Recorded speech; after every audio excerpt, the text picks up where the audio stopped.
हरे भरे जंगल में दो महान शिकारी रहते थे, राजन शेर और वरुण बाघ।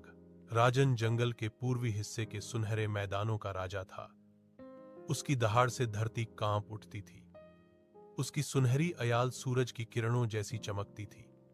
जंगल के सारे जानवर उसे सवाना का सम्राट कहते थे। वरुण पश्चिमी हिस्से के गहरे जंगलों का शासक था। उसका शरीर ताकत और फुर्ती का अद्भुत मिश्रण था। उसकी धारियां उसे पेड़ों की छाया में लगभग अदृश्य बना देती थी। वह चालाक, समझदार और निर्भीक था।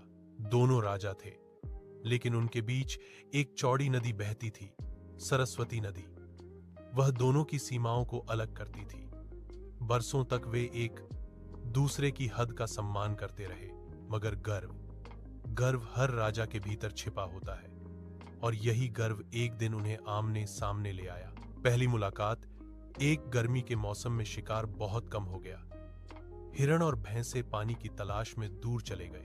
एक शाम नदी किनारे एक घायल भैंसा पानी पीने आया। उसे देखकर दोनों राजाओं की नजरें चमक उठीं। वह उनके भूखे परिवारों के लिए भोजन बन सकता था। राजन घास के मैदान से झपटा, वरुण जंगल की झाड़ियों से निकल पड़ा। दोनों की आंखें एक दूसरे से टकराईं। राजन गरजा, यह मेरा इलाका है, यह शिकार मेरा है। वरुण फुंकारा, नदी किसी की नहीं होती, शिकार उसे मिलता है जो ताकतवर है। दोनों ने एक दूसरे को घेरा। हवा में तनाव था, और फिर शुरू हुई एक भयंकर लड़ाई। धरती कांप उठी, धूल के बादल छा गए। उनकी दहाड़ें आसमान तक गूंजने लगी। काफी देर तक लड़ने के बाद दोनों थककर अलग हो गए। घायल लेकिन बराबर के योद्धा, राजन ने कहा,